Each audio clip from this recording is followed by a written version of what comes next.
Mr. Vice Chairman, I had introduced the bill sometimes back in respect of a vital matter which has been engaging the attention of various sections of our society.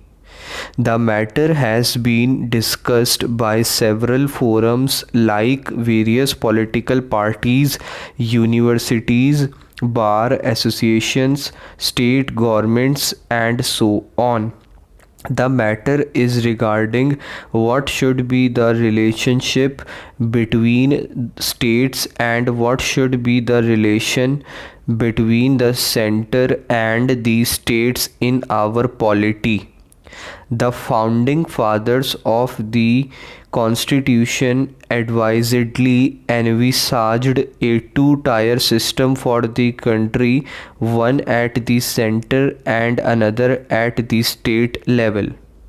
And they suggested that there should be a coordinating forum to harmonize relations between the union and the states in various fields. India is a very large country and a centralized administration is not compatible with the diversity or the efficiency needed for such a vast country like ours.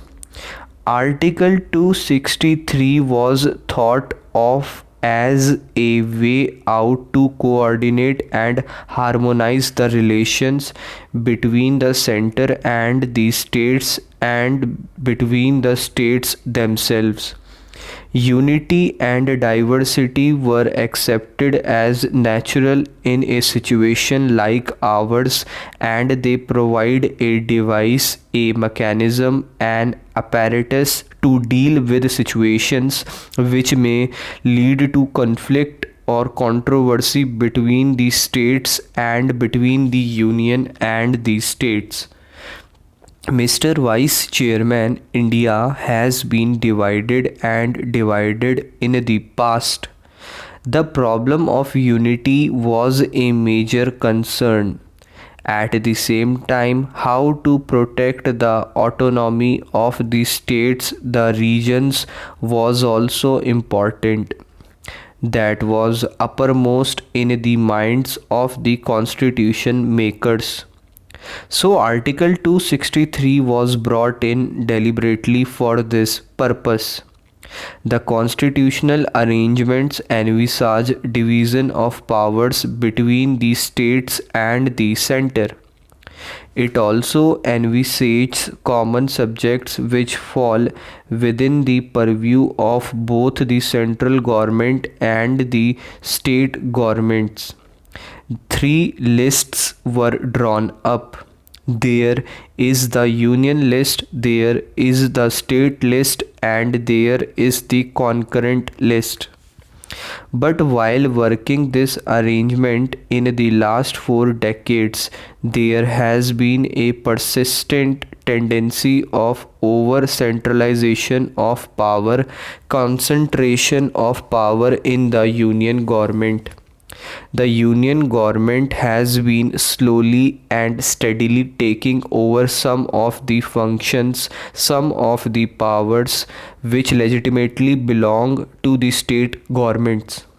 This caused tension naturally between the center and the states to a great extent. Some of the devices which were introduced to sort out the problems were merely ad hoc in nature. There was no comprehensive method by which the problem of union and state relations was resolved. For instance, in 2012 itself, there was a council dealing with health. Later on, there was a council dealing with local self government. Further, there was a body to deal with sales tax. These steps were ad hoc in nature. They did not meet the purpose for which this article was introduced in the Constitution. With the enormous increase in the responsibilities and functions of the governments, the conflict between the center and the states became more and more pronounced, and as I said, the power of the center became so large, and the center has been usurping the powers and functions which legitimately belonged to the state governments.